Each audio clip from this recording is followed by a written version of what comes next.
गुरुदेव, मेरा प्रश्न यह है कि पूरी तरह से आश्रित कैसे होते हैं, खासकर निर्णय लेने के विषय में। हम निर्णय लेते समय पूरी तरह किशोरी जी पर निर्भर कैसे हो सकते हैं? हम अपने निर्णयों का मूल्यांकन और तुलना कैसे कर सकते हैं ताकि हम ये निश्चित कर सकें कि वे हमारे अहंकार द्वारा प्रेरित हैं? हाँ, सही किसका है।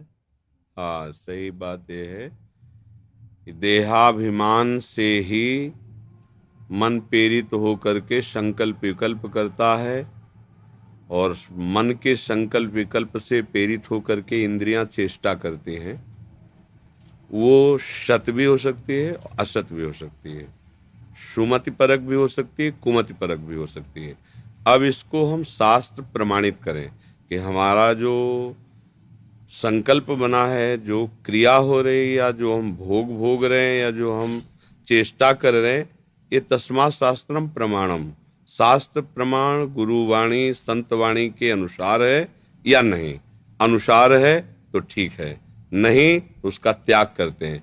ऐसे चलते चलते हमारा जब हृदय पवित्र होगा तो हमारा अहंकार प्रभु के चरणों में समर्पित हो जाएगा। फिर आप देखेंगे कि आपको विचार नहीं करना होगा, प्रभु स्वयं हृदय में बैठकर सारी चेष्टाएं करवा रहे हैं। ऐसा अनुभव होना बहुत ऊंचाई की शरणागति का है। वो अहम शून्य महाभागवत प्रतिपल ये देखता है कि भगवान स्वयं हृदय में विराजमान होकर हमसे चेष्टाएं करा रहे हैं। वहां फिर पाप चेष्टा नहीं होती, वहां शास्त्र विरुद्ध चेष्टा होती ही नहीं, क्योंकि शास्त्र विरुद्ध चेष्टा का त्याग तो साधना में ही कर दिया। अब तो उसकी शरणागति की परिपक्व अवस्था है। अब तो देख रहा है कि प्यारे स्वयं यंत्रवत जैसे कठपुतली जैसे नाच रही है। देखने वाले को लगता है कठपुतली नाच रही, पर वास्तविक नचाने वाला उसे जैसा नचा रहा है वैसा नाचे। ऐसा वो देखता है कि श्री भगवान या हमारे आराध्य देव हमारे हृदय में बैठकर हमसे चेष्टा करा रहे हैं। पर पहली बात है कि शास्त्र विरुद्ध आचरणों का त्याग और शास्त्र के या गुरुजनों के आदेश के अनुसार हमारी दिनचर्या हो, तब जाके हृदय पवित्र होकर अहंकार शून्य होगा, अहंकार समर्पित होगा। फिर वो पूछना नहीं पड़ेगा, अपने आप अनुभव में आता है। सुभाष जी धौलपुर से। गुरुदेव, आपके चरणों में कोटि कोटि प्रणाम। गुरुदेव, घर में शरीर के दो छोटे छोटे बच्चे हैं, वो प्रसाद खाते समय उसे जमीन पर गिरा देते हैं। तो महाराज जी, इस परिस्थिति में क्या हमें उनकी अमनिया खिलाना चाहिए या प्रसाद देना चाहिए? क्योंकि नहीं महाराज जी, प्रसाद का अपमान होता है। नहीं, प्रसाद का अपमान नहीं होगा। बच्चे हैं, वो भगवत स्वरूप है। सिद्धांत लागू होता है ज्ञानवान के ऊपर। बच्चे अगर खाते खाते जूठे हाथ से भगवान को भी छू ले जाके तो उनको कोई अपराध थोड़ी लगता है। बच्चे वो एक हाथ में गोद में भगवान को लिए शौच कर दे तो उनको अपराध। बच्चे है ना, उस प्रसाद को लेके कहीं ऐसी जगह डाल दो जहाँ चिड़िया चुन लेंगी, गाय पाले, कोई ऐसे। हम भी पा सकते हैं। आप भी पा सकते हैं।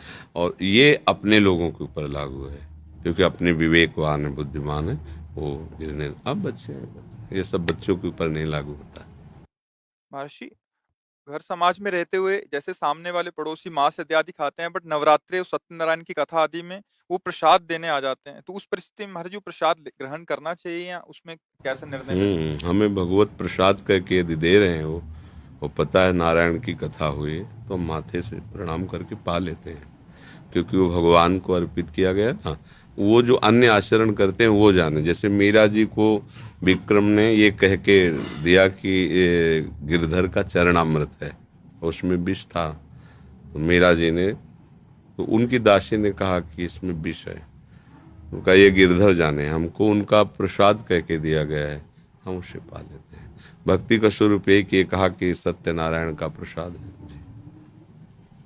आप जो आचरण कर रहे हो, आपने प्रसाद माना ना, वो आपकी बुद्धि को पवित्र करेगा, भगवान के चरणों की तरफ बढ़ाएगा। ऐसा हमें भाव करना चाहिए। आदित्य जी। श्री हरिओम। गुरुदेव, आपके चरणों में कोटि कोटि प्रणाम। गुरुदेव, मेरे इस जीवन का एकमात्र दिव्य ध्येय भारत देश की राजनीति के माध्यम से ईश्वर रूप में सेवा करना है और अखंड भारत का निर्माण करना है। इस कर्म योग के साथ अखंड नाम जप करते इसी जन्म में इस शरीर से ईश्वर को प्राप्त करना है। प्रिय गुरुदेव, मेरे कर्म योग, भक्ति योग, राष्ट्र योग में आपकी कृपा होगी, तभी ये सार्थक हो पाएगा। महाराज जी, इसके लिए मैं क्या करूं? बहुत बातें हो गई हैं, किस विषय पर हम इसका उत्तर दें? एक बात से सब उत्तर इसमें हो जाएगा। भारत नहीं, पूरा विश्व भगवान का ही अंश है, और आप भी भगवान के अंश हो। आप अखंड भारत का नहीं, अखंड चिंतन का निर्माण करो तो सब ठीक हो जाएगा। संसार कभी अखंड नहीं हो सकता, ये परिवर्तनशील नाशवान है। अखंड वस्तु तभी होती है जब सबका एक स्वभाव हो, एक रुचि हो, एक ही उद्देश्य हो। ऐसा कभी त्रिकाल में नहीं हो सकता, भगवान के अवतार पर भी नहीं हुआ।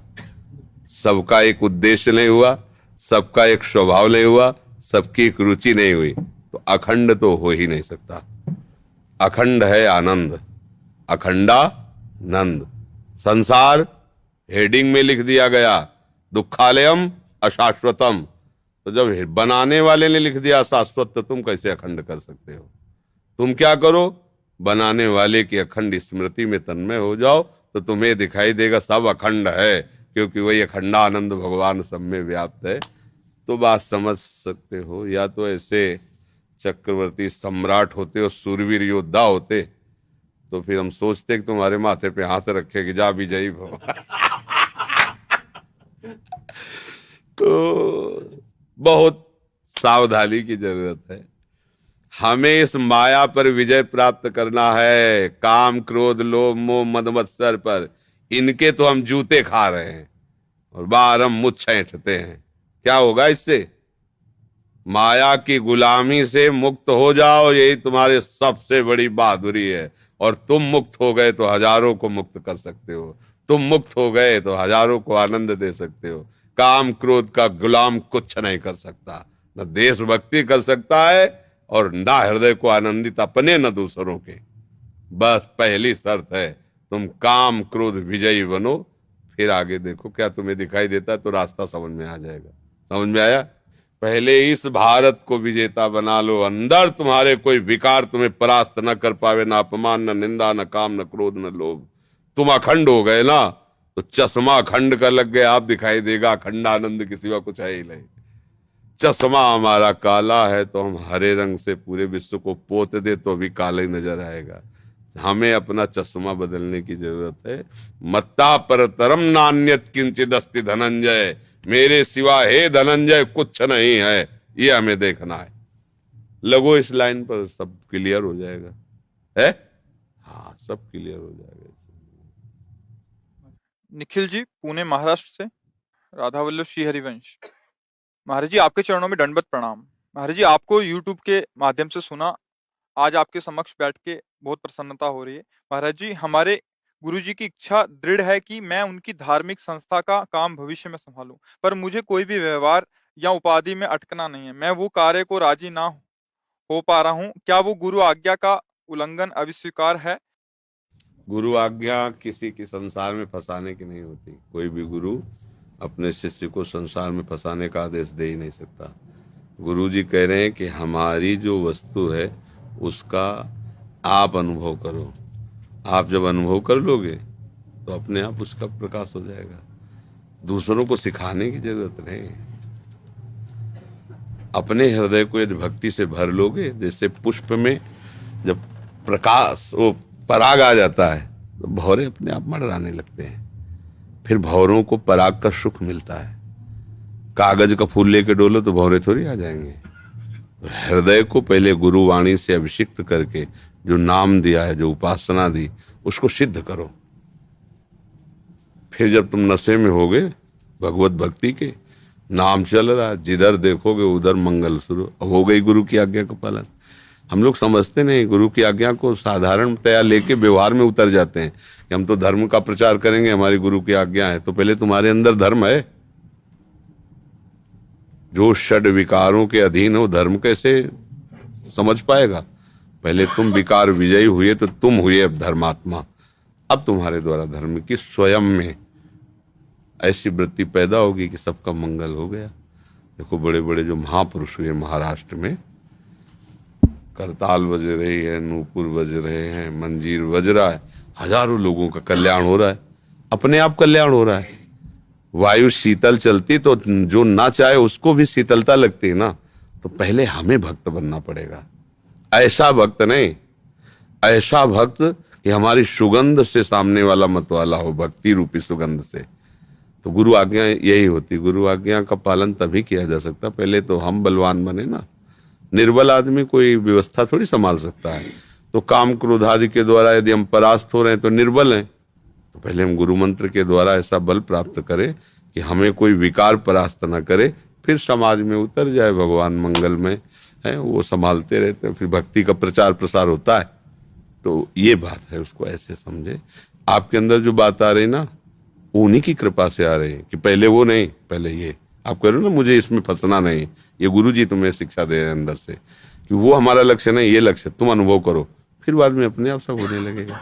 कोई भी संत महापुरुष हो एकांत में भजन करता है तो उसको फिर संसार में लौट कर आकर के अपने भजन को देना होता है। सबको उपदेश, सबका मंगल, सबको आशीष देकर उसे सुखी करना। क्यों? क्योंकि संसार में तुम्हारा जन्म हुआ है और संसार का अन्न तुमने खाया है, तो तुमने जो साधना की संसार को दे के जाओ, संसार को समाज। पर यदि साधना ही नहीं है तो तुम्हारा देने का भाव नहीं रहेगा, लेने का भाव रहेगा। कि आप तुम्हें उपदेश करते हैं, तुम कुछ मुद्राएं चढ़ाओ, तुम हमें प्रणाम करो, तो वो देना नहीं हुआ, वो तो व्यापार हुआ। और जब हमारे अंदर ठसाठस भगवान की भक्ति भरी है